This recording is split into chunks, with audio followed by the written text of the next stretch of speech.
going on, guys? Welcome back to United View. Hope everyone is doing very well, having a good Friday afternoon, Friday lunchtime, Friday morning, Friday evening, depending on where you are. We're back for another pre-match press conference reaction. This time, it's Tottenham Hotspur versus Manchester United. Tomorrow, it's going to be at the Tottenham Hotspur Stadium, 5:30 p.m. kickoff, and Erik ten Hag has been answering the questions of the assembled media at Carrington ahead of tomorrow's trip to London. Now, it must be said, this one wasn't actually live. It was actually recorded yesterday.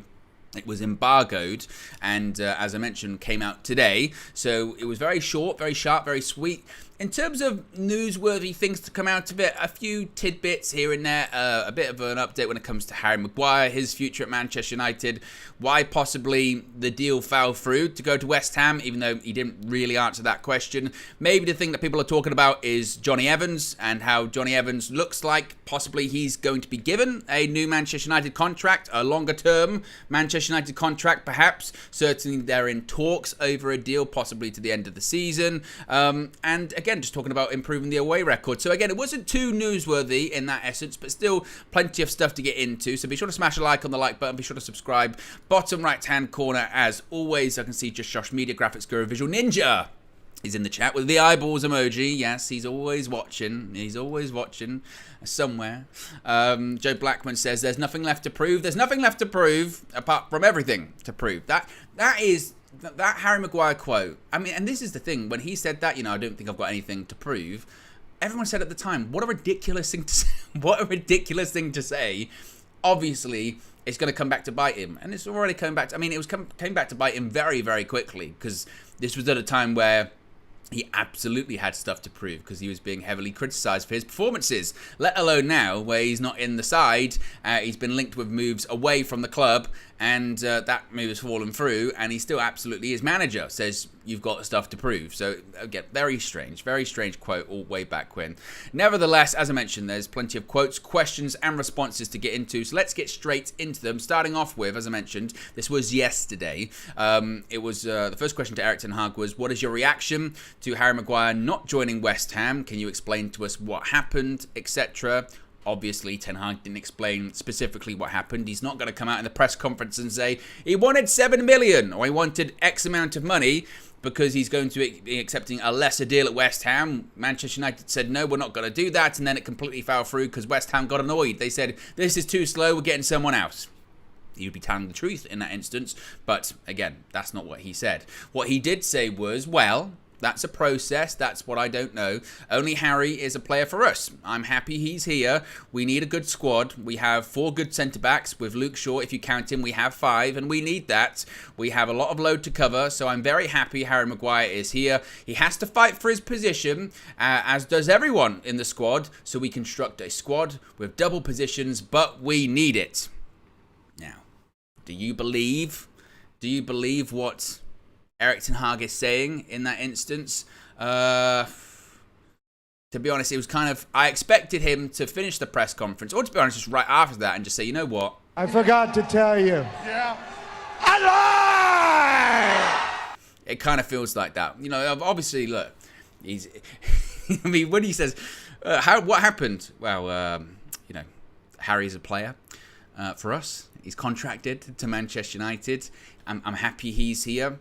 I'm sure he's, maybe happy is not the best words to describe it, but he's there. I mean, it's also interesting as well, isn't it, that he actually says, when he's naming centre-backs, he includes Luke Shaw, which does add credence to what people are saying when they say, look, Harry Maguire's not 4th choice. He's 5th choice, really. If you consider Lisandro Martinez, Rafael Varane, Victor Lindelof, and then Luke Shaw, and then Harry Maguire, because he always includes Luke Shaw into that position, and he says he has to fight for his position, which again is very odd for a person that says he's got nothing to prove.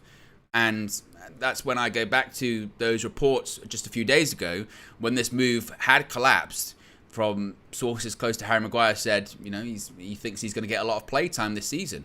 Well, you've then got the manager coming out in the very next press conference saying, well, he's got to prove himself if he wants to play. And he's got to fight for his spot. So it always flies in the face of each other, isn't it? I mean, again, I can't say I'm surprised. Is Harry Maguire going to play games for Manchester United this season? Yes. Harry Maguire, he'll have appearances, obviously, but in terms of enough, in my opinion, to warrant being a starter for the national side, I don't think so. And in terms of enough to warrant to be even in the England squad for the Euros next year, I don't think so.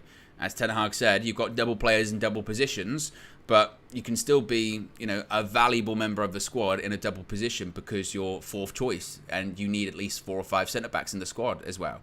So, again, for me, I'm not surprised with what Ten Hag said, but at this point, we have to, anything that Erik Ten Hag says in a press conference, you can't really believe anything he says at this point, right? He was saying all last season, he wanted David De Gea to stay and hopes that we can find each other. And is he going to stay? Yes.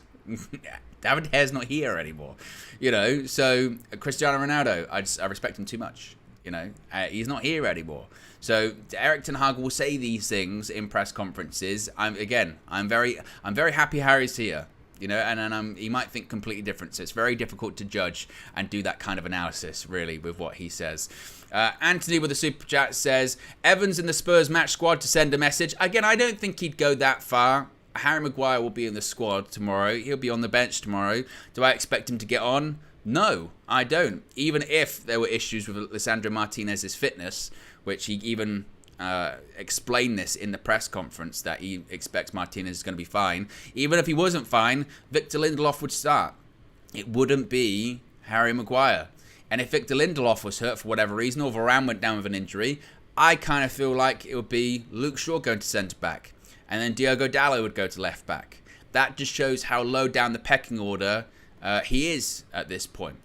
Now, as far as the game time thing, and this was quite interesting actually, because it was a point that I was bringing up with those reports that came out saying Harry still expects to play games for United this season.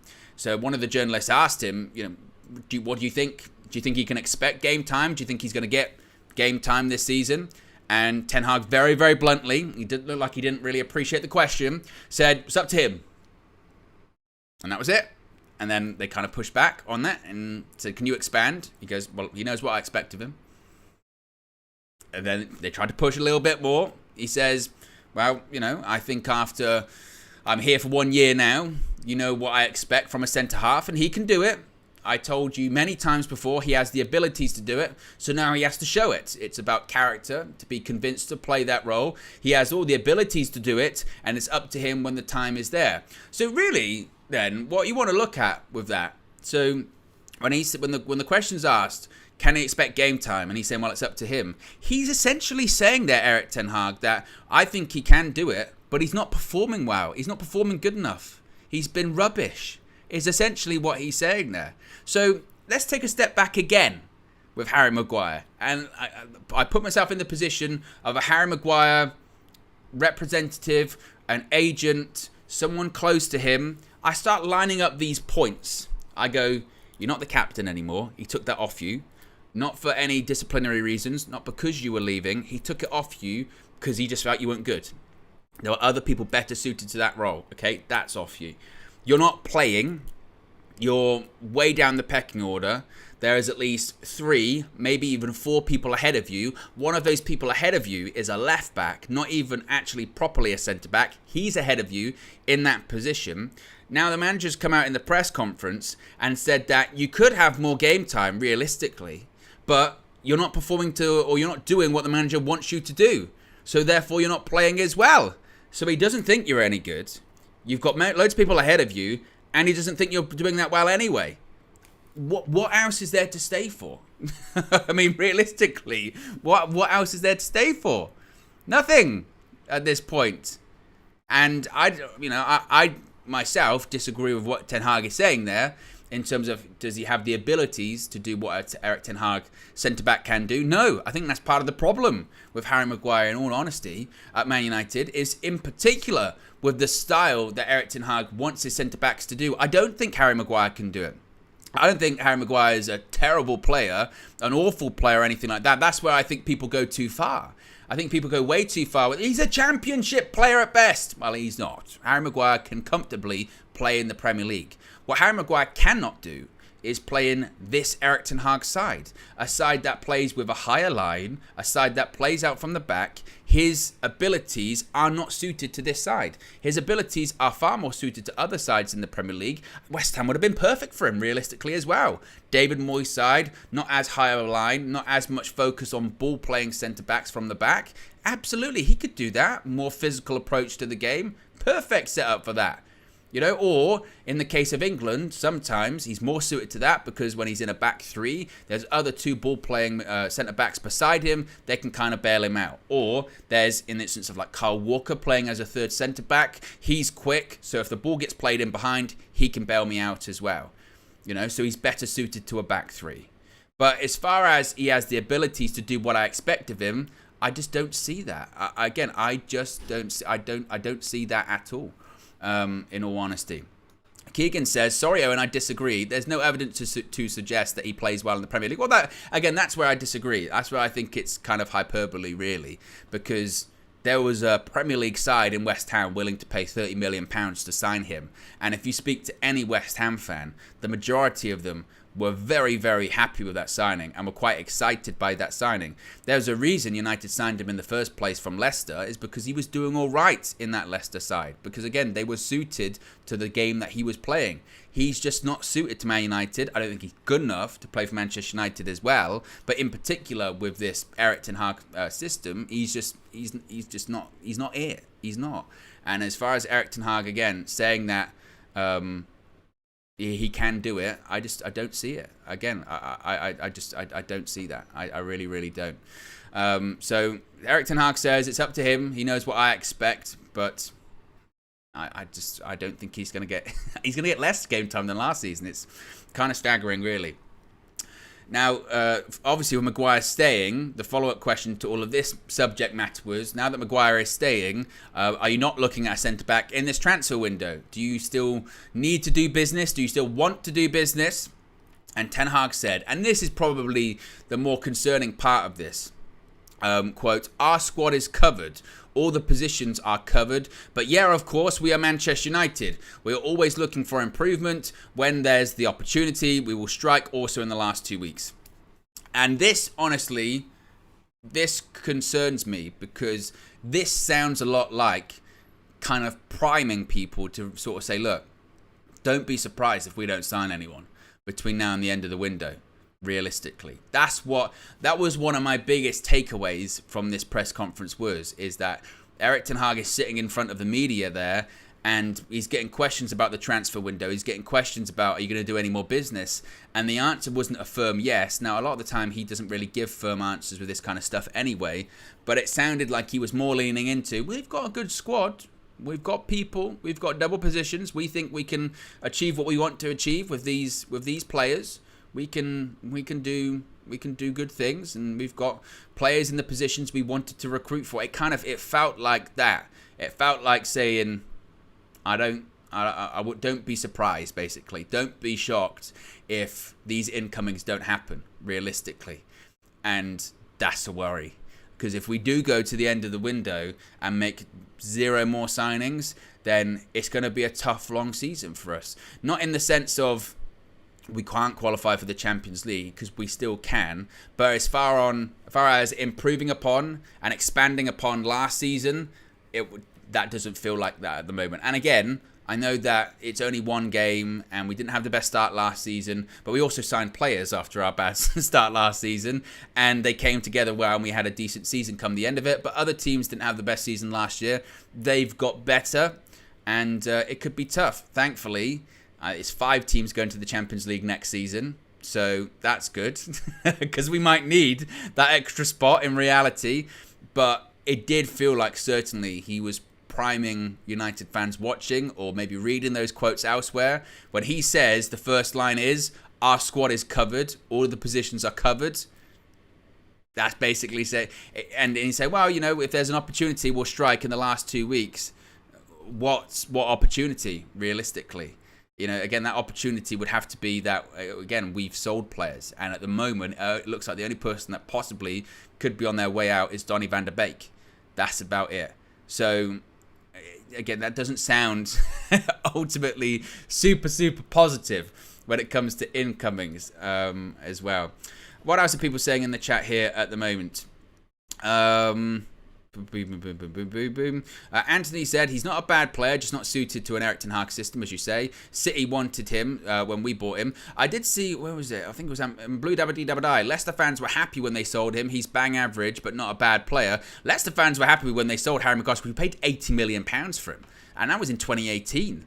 You know, so of course they were happy. I mean, they were like, "Oh my God, you really, £80 million?" But you know, again, this is the thing with Harry Maguire, and I know some people just don't want to hear it with him. He's not the worst player ever. You know, he's not the worst player ever in Premier League history. Awful. He's not good enough to be a Man United player. He's definitely not good enough to be in this system. He really had no business being the Manchester United captain when you compare him to previous United leaders and captains throughout the years. He just, again, there's for me now looking on, there is no reason for him to be at United. Nothing at all. I think that. For Ten Hag to say that he can do it, I don't get it. I don't. I really don't understand that part of it. But again, he's not going to cut down his players in the press conference as well. I think I looked at, honestly, a side like West Ham, and I thought he was perfect for it. Really did. You know, getting balls into the box, set pieces, James Ward-Prowse, you know, whipping balls in. Not playing with a super high line. I felt, honestly, it was absolutely perfect for him, really. Again, I don't see. I mean, even you have to realise too what happened to us in the centre back position at the end of last season. Having both your top centre backs go out through injury, doesn't happen all the time. You might have one drop out or anything like that, but two, and even then, I know he had an injury. Even then, he wasn't in the side moving forward. So it's kind of crazy. It really is. And then obviously what happened on pre-season, that was toxic enough. It's just constantly, you know, nuts. Next question was about the away form this season, which was a good question. Obviously, last season, the home form was incredibly impressive. Away games, not so much. How will that be put right this season? And is that one of the things you're looking to put right this season? Ten Hag said, quote, "This is one of the aims we have for this season, that we have to step up in away games to get more points, to bring higher levels, because that is the foundation for, of course, more points. So it's often to do with personality. So yeah, that's the demand." Now, why is Flex calling me? This is a good question. Now, he would know that I'm live. Flex, you're live on your own channel. I knew it. I knew that would happen. I was driving and I thought, obviously, for safety reasons, you never go on your phone when you're driving. Yeah. You know, in terms of your YouTube and stuff. So I thought he could be live because of the presser and stuff like that. But let me just ring him and see what he's saying. Yeah. So what has Ten Hag said? What's the latest? Where are we at? I don't think it sounds good. What? I don't think it sounds good, basically. Oh, no. Yeah. Go on. Well, no, it's just, you know, he's very happy with Harry Maguire. He also said, you know, you're still looking to do business. He said, our squad's covered. All the positions are covered. But we're Man United. If the opportunity's there, we'll strike, you know. Oh, don't worry about that. He's lying. Don't worry. Don't worry about that. I don't think... I mean, the Harry Maguire thing, like I said, he's going to be nice about him. Obviously, I get that. But when he's saying, like, our squad's covered and all that kind of stuff, to me, it sounded like he was trying to reduce those expectations of, like, wouldn't really expect a lot. You know, that's because we might not, because you don't want to build us up. Because you got to remember, the comms team are saying, just refrain from saying, like, you want more. Because if you do that, you're going to get the fans up and we're like, see, even Ten Hag says it, and you know, then it looks like us against them, and they have to all be from the same hymn sheet. But trust me, you know that Ten Hag ain't happy with that. We know what he wants. Yeah, Amrabat's waiting, like, you know what he wants, and if it's all on Donny. I've got a message from the club today where they said that yes, it is likely that Scott and Harry will stay, but it's all on Donny. It's all on Donny. So if we can get Donny out and it's not a loan and it's significant, then yeah, I think we could probably go for the likes of Amrabat. But as it stands, it is true. Like, it is looking bleak. It is. And the club are basically talking a lot about, you know, which we don't really hear as fans, but the kind of FFP side of things that, you know, like what Laurie Whitwell was, you know, remember he done that piece quite like deep into the season saying, when the summer does come, United are going to be governed by FFP, and we were all like, oh yeah, whatever, we'll have new owners by then, or we'll be able to afford Kane at least, and but it's the reality of the situation. It's crap. And now we're like hearing these bullshit excuses when we're seeing other teams just go out and be ruthless. Kind of the same thing as always, isn't it, really? It's more just so I myself, I kind of was hinting at this a bit earlier on, is that I'm almost coming to terms a little bit of like that whole thing of like we're going to really kick on this season. I don't know. How much are we actually going? I don't know. How much the kick on is going to be there. Not to say we're not going to get not to say we're not going to get European football or anything like that, because we got good squad. Yeah. We got good players, right? Yeah. We've got good players. Yeah. We can win games. We proved last season we can beat the big teams. That's not my thing. It's just that whole like, okay, right, we're going to really kick on this season. I think it might be kind of sort of samey. You know what I mean? But really though, if you're being honest though, it might be samey, but if we think about it, that's probably not good enough though, because we've got the 3 areas that we actually needed in our starting 11, by the way. We're adding 3 new starters to our team.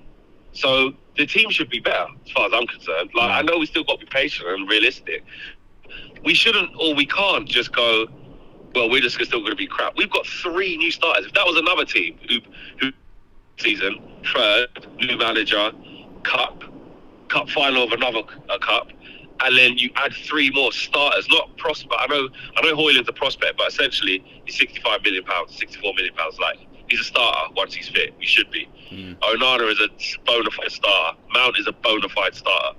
So we should, I don't know, man. We have to kind of, and then on top of that, the team has had like a whole year with Ten Hag. So a lot of guys are in their 2nd year with Ten Hag. Like, I don't know. They should still be improving. Well, they should. My thing is, Ten Hag chose these guys. We were chatting about this the other day, weren't we? We were chatting about this the other day, and I said my hope is, and I said it this morning too, is I hope that Rasmus Højlund plays, and we go, oh my god, we didn't realise he was that good. You know what I mean? That's my hope, because at the moment we're just over 24 hours away from the game against Spurs tomorrow, and I feel exactly the same as I did when we faced Spurs away last season, which wasn't even that long ago. It was a few months ago, which was going in. We have no striker. Well, going into it where it's like, how do you feel it's going to go tomorrow? And I know this is going into preview stuff, but how do you feel it's going to go tomorrow? And it's kind of like, I genuinely don't know. But you can't. But that's because it's 2nd game of the season. It's not even that. Well. It's not even that. But it's 2nd game of the season based upon pre-season and the game before, and knowing that again we're a bit samey from last season. So it's a bit like I don't know. Genuinely, I don't know. Yeah. We have to. We got to see how them guys bed in. Like it does. I know what you say. Like, the Wolves game, because that's like saying that. So then if the Wolves game was really good and Mason Mount scored 2 goals. And, well, Nala did keep a clean sheet, but, Mason Mount scored a couple of goals. We kept the clean sheet, and the midfield looked really good. All of a sudden, in one game, even after a shit pre-season, we'd be really confident against Spurs. Yeah. It's only because that game was the way it was. So now we have to trust, or let's see. I say trust in Ten Hag, which we always do, but let's see what he does, because you can't rock up to the London Stadium or Tottenham Hotspur Stadium with the midfield playing like that with those gaps in it. Yeah. Do you know what I mean? Are you going to put Bruno on the right and bring in, say, McTominay or Eriksen with Casemiro and Bruno or Mount? Are you going to put Mount on the right and keep Bruno where he is and bring in McTominay or Eriksen? Are you going to keep the same 3 and say play closer together? Don't have them big gaps. These are all questions we have to see, but. Like he can't play that the same way. We can't play the same way because he probably didn't tell them to play like that either. It just didn't work. Yeah. Do you know what I mean? I think it's just my concern is like we saw it through pre-season and then you get told, look, it's pre-season, whatever, and that is fair. Yeah. But then when you see the first game, you go, that was very same as pre-season. That was very it was similar. Worse. It was worse than pre-season. Exactly. So that's why I just say going in tomorrow. I don't know, and that's also why I say that.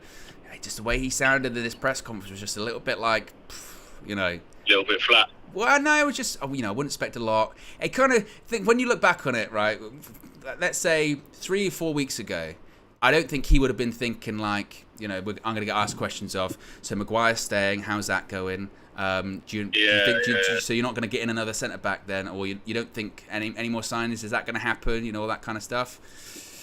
It's like that. I think that's what I kind of felt like. But the thing is, United, you never know. Sometimes they lie. You never know. I think it'll only be Amrabat. Personally. Yeah. I think if Donny's surely got to leave somehow. Well, and also I think he wants to. That's the key thing. Exactly. So if he goes, we've just got to make sure we get a permanent for him. Even if it was, what did we get for Fred? 12 or 15? It was like 12 or 15, something like that. 12 in it. But even if we got 15 or 12 for Donny, that's enough to get Amrabat. Yeah. That's basically just under 30. But that is enough. Yeah. Plus and Kova. I'm saying, even with the pennies, plus who? Kova. He's went to Leverkusen. Yeah. What was that like? 6 million? Yeah. How much was that? I think it was like 6 or 7, something like that. It's got to be. Yeah. So even with Harry Maguire and McTominay staying and Henderson, just off of Fred and Donny leaving on a permanent, that's enough to scrape the pennies. Yeah. To say even if it's bare add-ons, Or I'll tell you what, Fiorentina, fancy Donny. Yeah, well, fancy Donny, dear. Not even that. Look at the business that Arsenal were doing. Look at the business that Newcastle are doing for that Chelsea defender today.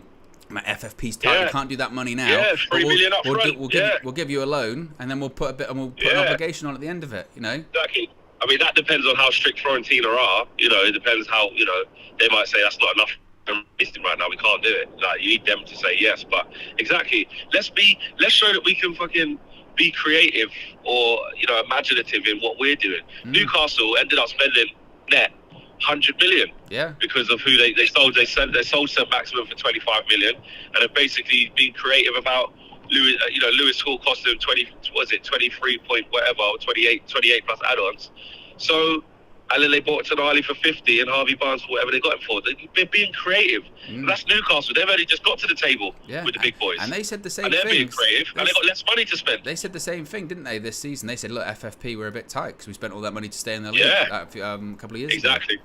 So. Yeah, and I do know for a fact, and I know this for a fact, that United are a little bit wary because they got fined with the FFP. They literally had to pay a fine. So they are, and then on top of that, like we know, with the Glazers, lack of the sale process, which we saw Luckhurst say today, like, you know what I mean? The Glazers don't give a shit. Yeah. Like, we still, January tells us everything about us. That January's real. We can't forget about that. We had to get Fout to Veghorst. Yeah. Like, that doesn't change from January to now when you still got the same owners. Do you know what I mean? So this was always going to happen. And then plus we didn't sell the players that we were supposed to because Harry Maguire decided to do whatever, or we couldn't pay him off. And Dean Henderson, Heaton got injured, so now we have to keep him. So it's become a bit of a mess. But I don't know, I'm still hopeful we get one more. I still think we will. Yeah, like I said, Donny's the key, certainly. Donny's the key. Donny, you hold the keys. What else did he say? Marshall?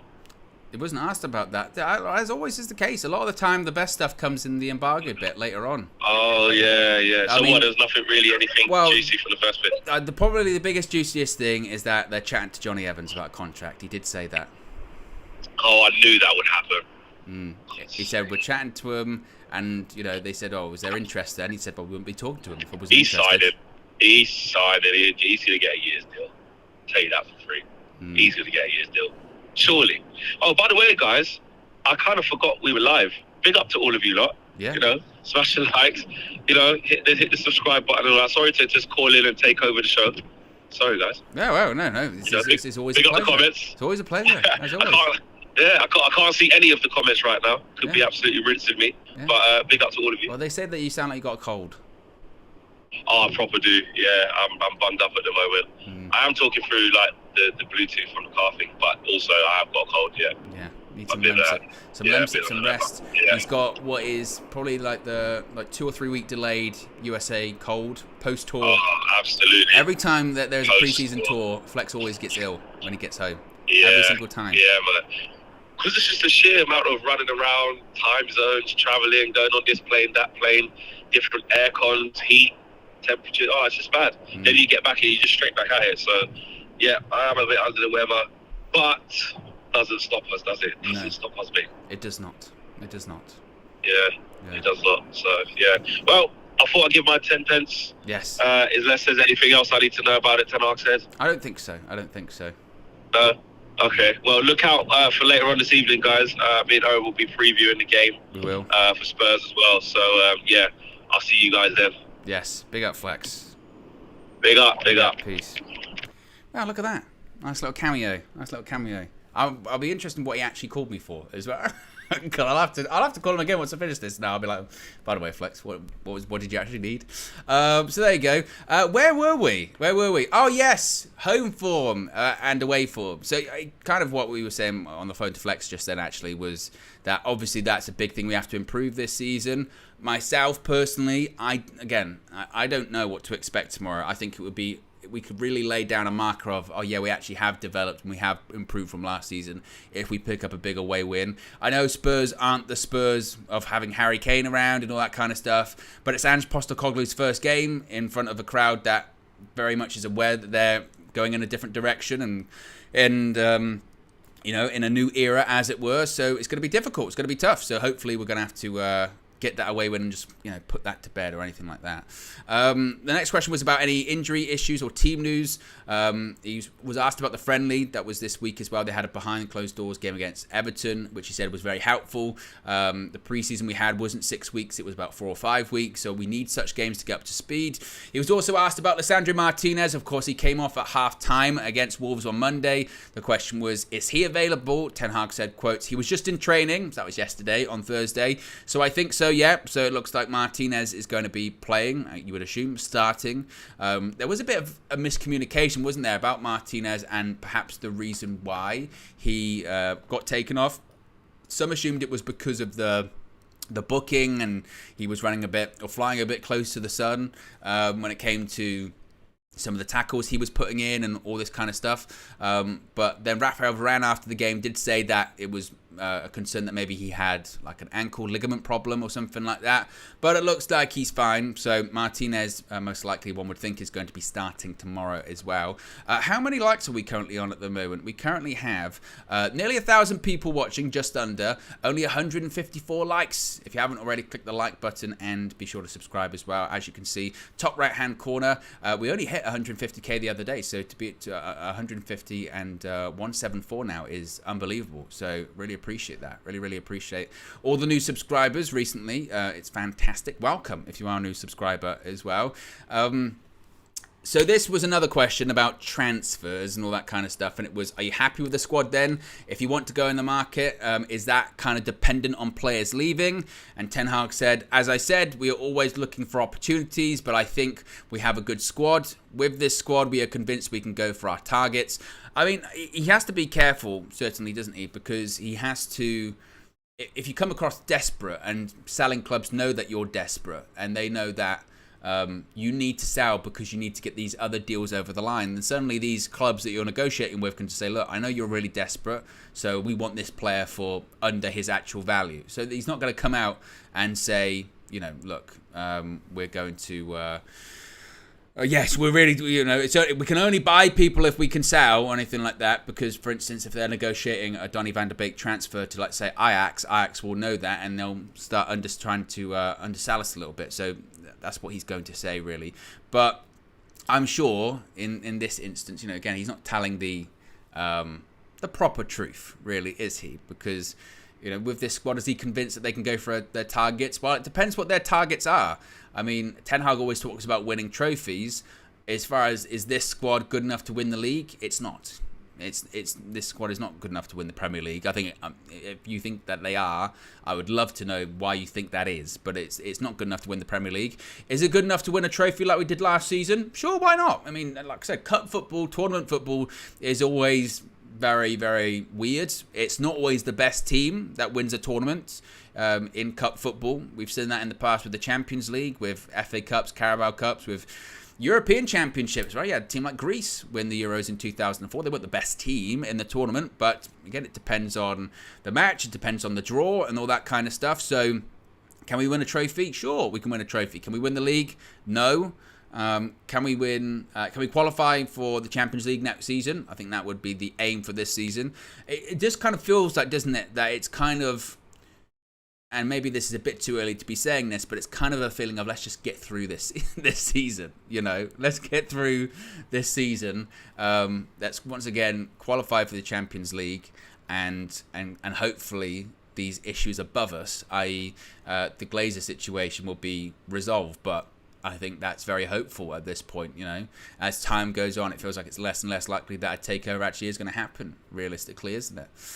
Next question was about, obviously, the Mason Greenwood statement this week. In addition to that, the ownership situation. He was asked, how much does that affect you?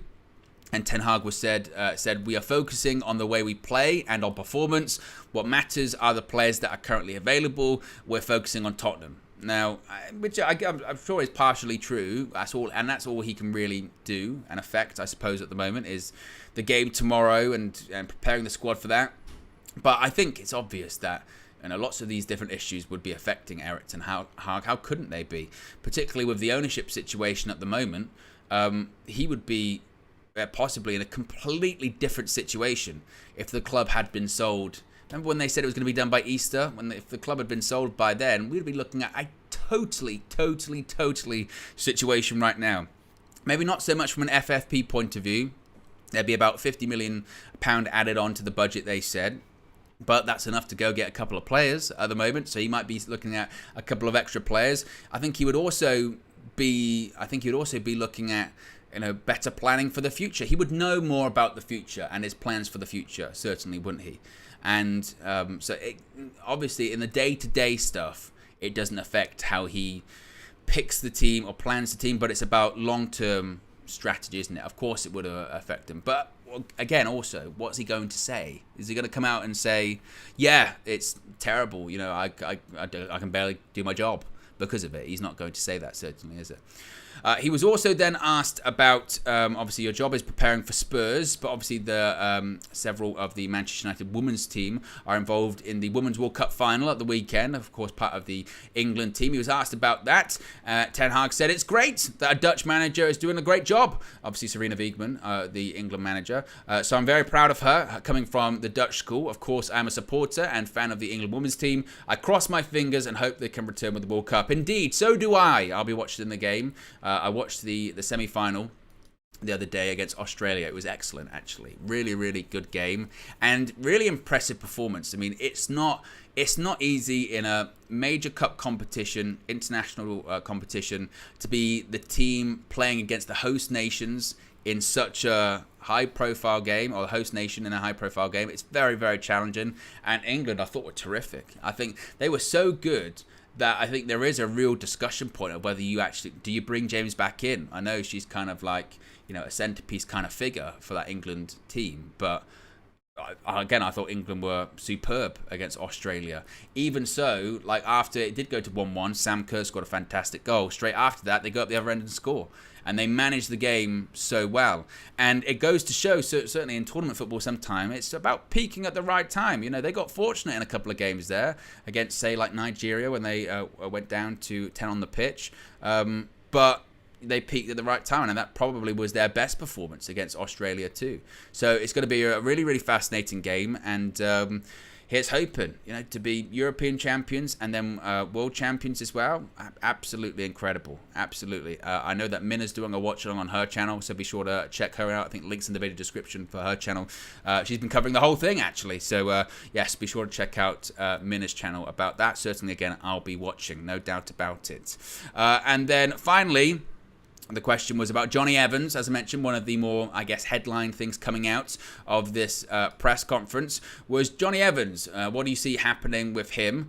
And Ten Hag said, we are in talks, and when we have news, we will bring it as always. For this month, he is under contract, but we are talking. The question was then put to Ten Hag, would you like him to stay? And Ten Hag said, well, if I didn't want him to stay, we wouldn't be talking. So to me, it looks like Johnny Evans is going to be sticking around, and I have kind of changed my tune a little bit on this one because of the Maguire situation and also because of having watched Johnny Evans in pre-season. First of all, initially when all the stuff came out, I went, well, he's not going to play that much. He might play a game here and there. That might just be it, whatever. But the only thing I will say is, having watched him in pre-season, genuinely, I don't know if he can play in the Premier League for Manchester United, because he got done a few times. And he's not... we think about Johnny Evans, and I think we think about the Johnny Evans that we let go way too early. He shouldn't have been let go by Louis van Gaal when he was let go. and the Johnny Evans that's won multiple titles at Man United, but he's not that player anymore, certainly. Now, would he be good just to have around the squad? I'm sure he would be. Again, he's experienced, not just in Premier League experience, but also experience of United, experience of winning things, certainly at Manchester United as well. So I think, again, that's a tick for him. But as far as, is he good enough to stick around so that he can do a job for us in potential games in the future? I really don't know about that. Again, I watched him in pre-season a few times and I thought he struggled, honestly. But it looks like Ten Hag's, happy to keep him around, wants to keep him around. And again, if he thinks he's good for the squad, but he's not going to really play that much, then maybe that's what he's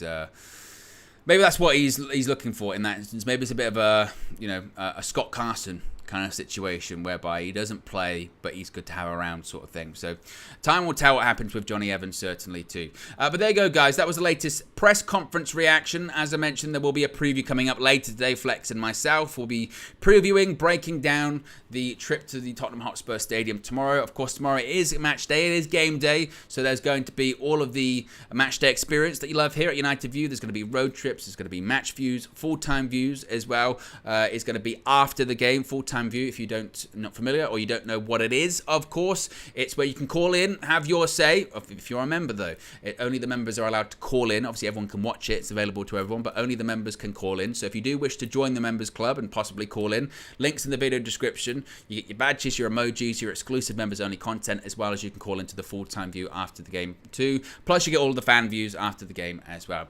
Anyway, guys, thank you for tuning in today. It's been a pleasure, as always. Another press conference in the books, and now on to the Tottenham Hotspur Stadium tomorrow. I'm out of it. Have a good one. Peace.